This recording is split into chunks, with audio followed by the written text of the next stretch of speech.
What's up, Ram fans? Welcome back to the Monday Night Sports Show. I'm Madeline Davis. And I'm Brendon.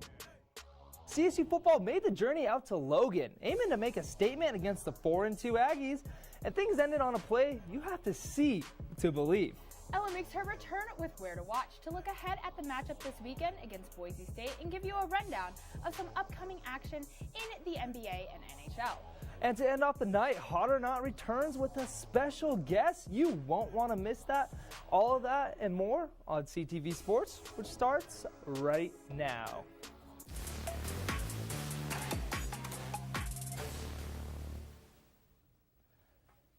If you watched the Rams take on the Utah State Aggies last Friday night, I'm sure you were shocked and even confused with how the game ended. But don't worry, you're definitely not the only one. Let's roll that last sequence of events from Friday for some reference.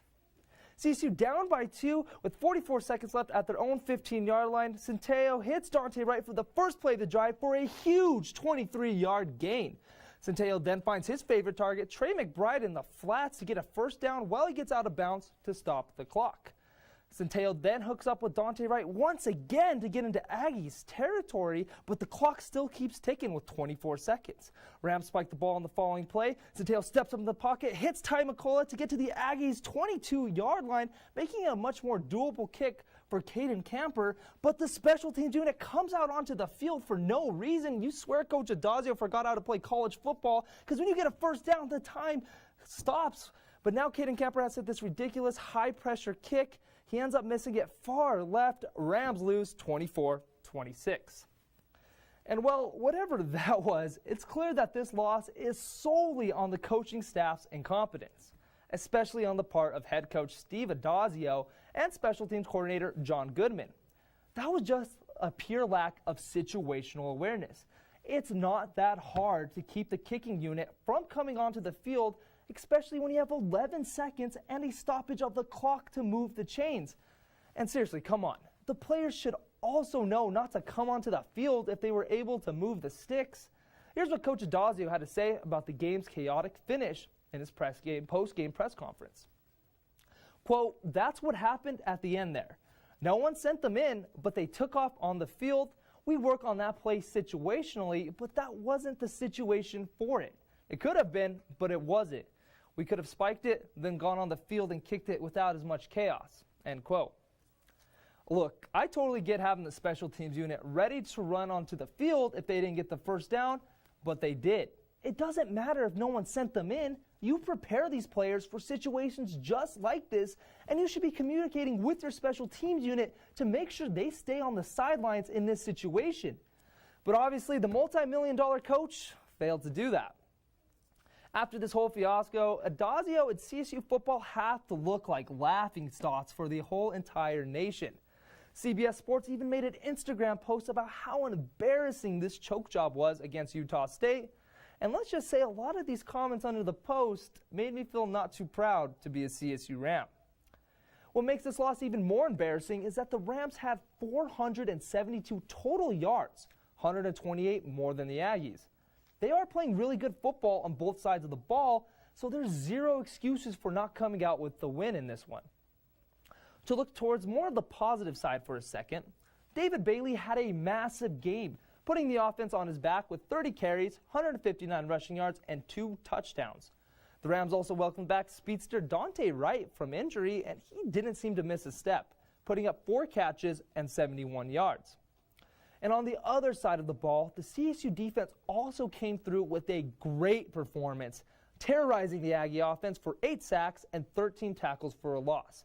It's really frustrating because CSU could easily be 5-2 if they didn't have that bad third quarter against Vanderbilt and if they executed better against USU. But I guess just how it goes. Still, Ram fans have every right to be frustrated with this team, and more importantly, the coaching staff on how this season has gone so far. Looking ahead, we're going to quickly see what this CSU football team is really made of when they return to canvas to take on the Boise State Broncos on Saturday. Will they fold like they have in years past, or will they face the adversity head on? We'll just have to wait to find out. Madeline, you heard about my thoughts. I want to know what was going through your head when the whole field goal mishap with the special teams. I mean, personally, I think it was like oh no, last week on air I was like, oh, I think Adazio is a good coach. And then this happens and I have to kind of take it all back. I don't know. I just, like, it was looking so positive and then this happened and I was like, oh, we're kind of back at square one. Yeah, I know. Maybe if we start roasting Adazio again, he'll get it back together like he did against Toledo and Iowa State. But we'll see. It's honestly still embarrassing. Yeah, it really is. You know, it's not embarrassing, our volleyball team. And moving from the field and onto the court, Rams Volleyball headed out to Cali this past week to take on the San Diego State Aztecs. And coming off yet another Mountain West sweep on the 16th, the Rams came into Thursday's match once again with a lot of confidence. While SDSU may have been third to last in conference standings, they put up quite the fight against this hot CSU team, pushing the match to 5 sets. To start the night off, the Rams seemed to really struggle, dropping the first 2 sets 26-28 and 21-25. But luckily for CSU faithful, the Rams didn't let these first few rounds get to their heads, mounting a furious comeback to win the remaining 3 sets and complete the reverse sweep, their first in 4 years. CSU was led by redshirt junior outside hitter Jackie Van Liefde, who had quite the night in her hometown, securing a career-high 21 kills for a .559 hitting percentage, the highest of any Ram this season. And fellow redshirt junior Sierra Pritchard also played a crucial role in the 5-set dub, going for 47 assists to go along with 9 digs. After yet another conference win, CSU took this victory back to Fort Collins to take on UNLV this past Saturday at Moby. Brendon, how'd that one go? Yeah, Madeline, it actually went very well for the Rams. Let's just say they took on UNLV very well. After that hard-fought battle against the Aztecs, the Rams came into Moby this Saturday sitting at 8-1 in conference play and perfect so far in Moby Arena against league opponents. But with UNLV sitting as the highest-ranked team the Rams had played since all the way back against CU, another sweep wasn't going to be an easy task. Thankfully for CSU faithful, though, the Rams maintained their flawless Mountain West record at home, doing so in dominant fashion by securing yet another sweep. But while the game score may have been 3-0, the Rams had to battle hard to pull this one out. In the first set alone, there were 10 lead changes and 19 ties, making it pretty clear that neither team was going to let their guard down. At the end of the day, though, it was CSU who prevailed, taking the first round 27-25. And this set the tone for the rest of the match with very back-and-forth play throughout. But once again, the Rams found themselves on top when they needed it most. The green and gold were led by junior Annie Sullivan and sophomore Karina Leber, who both put up 11 kills, as well as sophomore Kennedy Stanford, who was right behind them with 10 of her own, helping to push the Rams to a solid .275 hitting percentage, which ended up being just high enough to secure the close 3-set victory. Up next, CSU travels down to the Springs to take on the Air Force Falcons this Saturday at 6. And we'll be right there to keep you up to date on all of the action. Madeline, what surprised me the most is how did they play so well against UNLV but struggled against San Diego State? They're two different teams. I don't know. Honestly, it kind of, like, if you look at their home versus their away stats, it's kind of strange because they're so dominant at home, but they're kind of iffy on the road. And I don't know, it makes me wonder, like, how much our fans have to do with that. Exactly. Moby Madness always brings it, but they have to travel to play in the Mountain West Conference, so they got to take that home energy when they go and play in Boise. I agree. I agree. Well, moving on from the court and onto the pitch, CSU soccer traveled up to Idaho yesterday to take on the Boise State Broncos for their second to last match of the regular season. And the match ultimately ended up kind of anticlimactic, resulting in a tie score 1-1. But hey, a lot of that can be attributed to the heavy rain and terrible conditions in Boise. In the first half, the Broncos had 9 shots, but only 2 were close to the net. And the Rams were even worse off, only turning in 5 shots and 1 on goal in that opening 45 minutes. But that seemed to be all the opportunities they needed, with senior Kristen Noonan taking an assist from Caroline Lucas to put CSU ahead 27 minutes in, her 13th of her Colorado State career and 7th of the season. But with that tie score comes the equalizer, which came in the form of a shot from Bronco junior Morgan Stone in the 59th minute, and after this game-tying goal, Boise looked to take the W outright, with a wide-open one-on-one breakaway a few minutes later, leading to a great shot opportunity. But like she has all season, freshman Shayna Ross stepped up once again, making the clutch save to preserve the tie for the Rams. All in all, Ross saw 22 total shots with 7 corner kicks and 6 on goal, and saving 5. Those critical stops were a huge factor towards the Rams clinching a spot in the Mountain West Soccer Tournament, where they return to Idaho next week to kick off the tourney off November 1st. As of now, Utah State and CSU are the only two teams to clinch a spot in the bracket, but expect Fresno State and New Mexico to join them off by the end of this week. Still, though, being one of the first few squads to secure a spot in the postseason is pretty impressive, if you ask me. Honestly, Brendon, if you were to ask me at the beginning of the season if our soccer team was going to make the Mountain West Finals, I would have said no way. Oh, yeah, same. I don't think they would clinch it. I didn't even think they were going to make it. No. They did lose at Utah State about a week ago. Yeah. So I think they're going to get their revenge in the tournament. So I see them placing in the top 3 at least. Honestly, I agree. I think they've been playing really well, and I'm really excited for the tournament. Yeah, I want to see Noonan leave at least her senior career on a really high note. I agree. Yeah. I agree. And well, Rams fans, it's time for a quick break. When we come back, I'll give you some early fantasy football advice to give you the edge in Week 8. You won't want to miss it.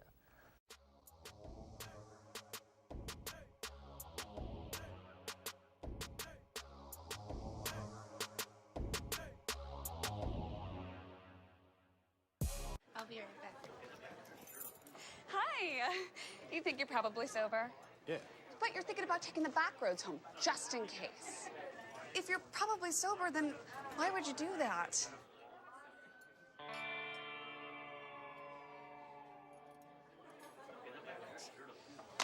Good choice. Probably okay isn't okay. If you see a warning sign, stop and call a cab, a car, or a friend. That's a full glass of wine. I'll be chatting you later.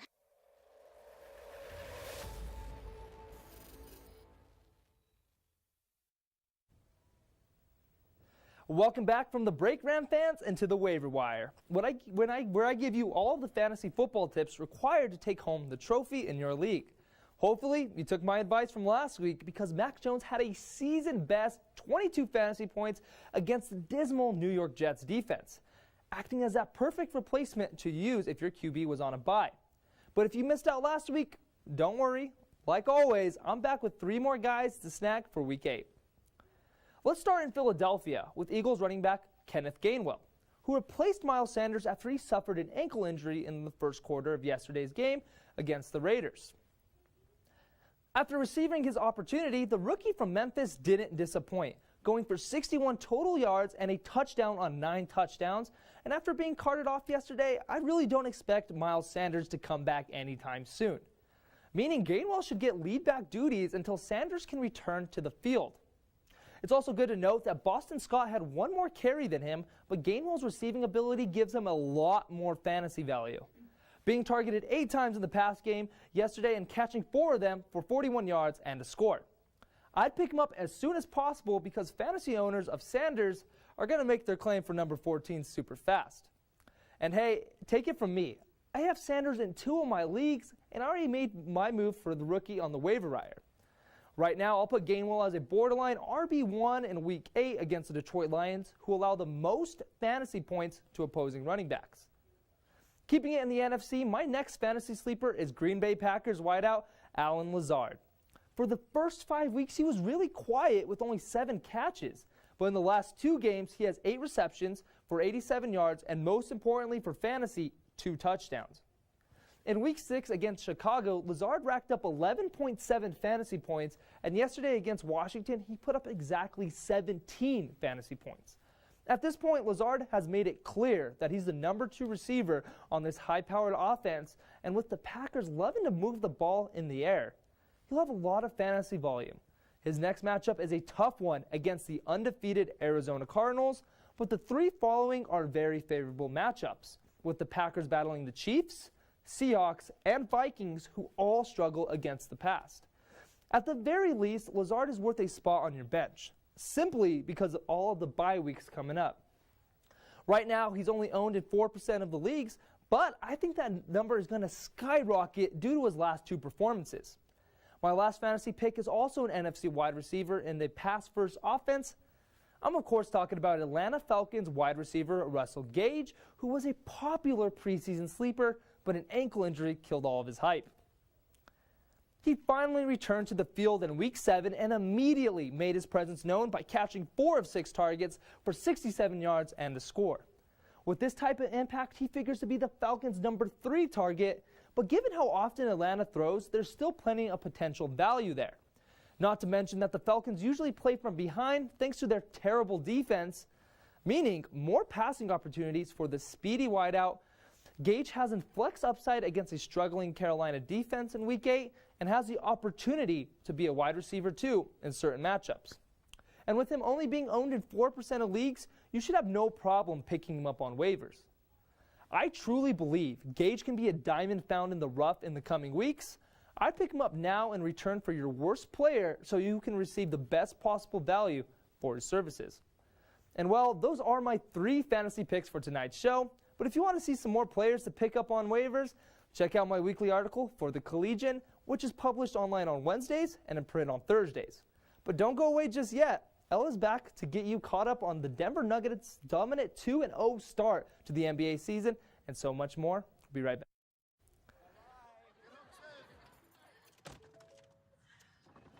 Hi.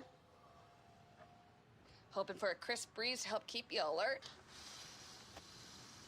Oh, he took a sip of water too. That'll probably help. You were probably going to turn down the radio too, so you could focus, right? Probably okay isn't okay. Right. If you see a warning sign, stop and call a cab, a car, or a friend. I think the water line is what really drove it home. I blew on him.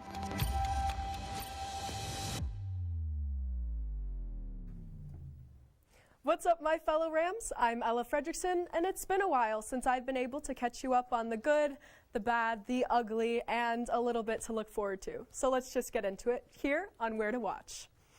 Starting things off with our very own green and gold, after a heartbreaking and head-scratching loss, the Rams return to home to welcome Boise State Broncos to Canvas Stadium this Saturday for a night matchup at 5 in the evening.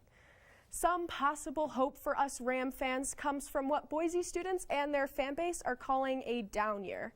For the majority of 2 decades, Boise State has proven their place as a group of 5's largest powers. But with a 3-game losing streak at home on the blue turf for the first time in 25 years, the Broncos are facing some of the same struggles that Colorado State has had to deal with this season: bad coaching. Brendon broke down our end-of-game mishap against Utah State, marking one of the most embarrassing moments in the entire college football season thus far. All in all, this game on Saturday will certainly be a battle of iffy leadership on either side, or in other words, determining the king of the losers. For the sanity of Ram fans, let's hope CSU can finally come through with a big win. But moving on to a more positive side of Colorado sports, with a rejuvenated squad fully up and running, reigning MVP and the Nuggets have already surpassed 100 points twice, starting their season off 2-0 with back-to-back impressive wins. Let's look at their season outlook real quick. Last year, Denver proved themselves as a consistent force to be reckoned with, thanks to the emergence of secret weapon Michael Porter living up to the hype, and of course, Tower Nikola Jokic dominating on the floor.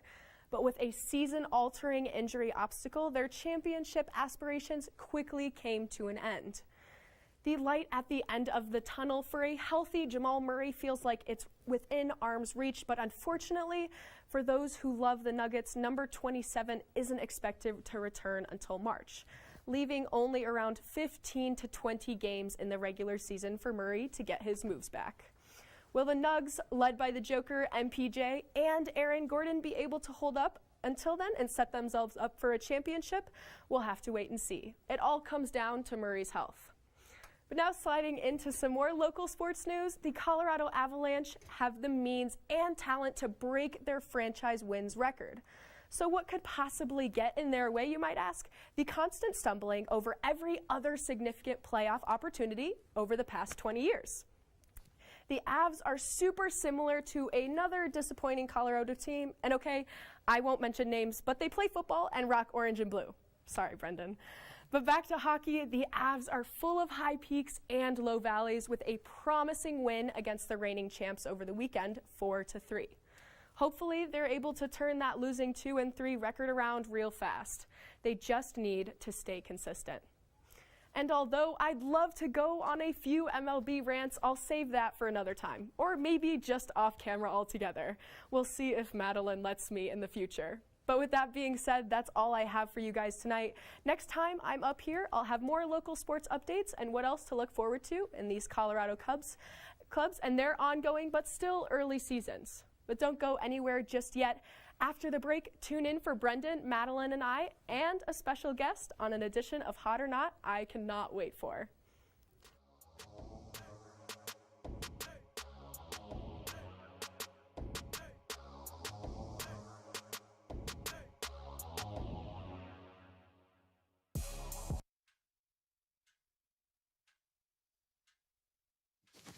Awkward. I'm the awkward silence.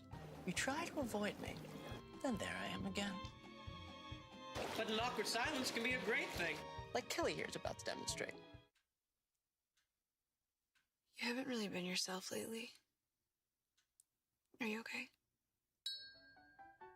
Find out how you can help a friend with their mental health at seizetheawkward.org.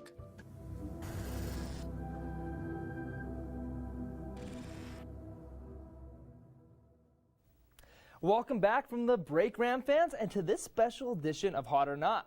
Tonight we welcome our sports director, Casey, on desk to talk about some spicy takes with the World Series and the dumpster fire that currently is the Denver Broncos. Ella and Madeline will be joining us outside the desk to go more in depth about baseball. But first things first, Casey, let's get things started with our favorite team, the Broncos. Now, this one really hurts me to say, but the Broncos are a bottom 5 team in the NFL right now.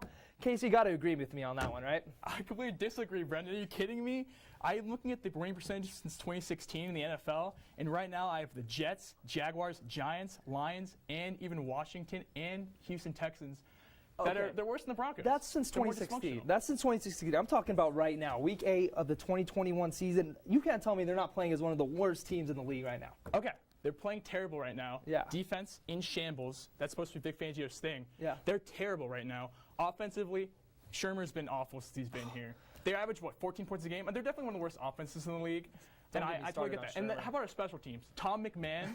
How is that guy not fired yet? How does he? The fact that McMahon, Shermer, and Fangio were allowed on the plane ride back from Cleveland is a disgrace to Broncos country. I completely agree. Is a disgrace. They should not have had a plane ticket back. That is ridiculous. I completely agree. Shermer, I mean, he's like playing Madden out there. He runs screens every play. I counted like 8 screens of Javonte Williams. He's either trying to get him killed or he's trying to lose the game. Yeah, you know, I don't get it. I totally understand that, and I think too the play calling.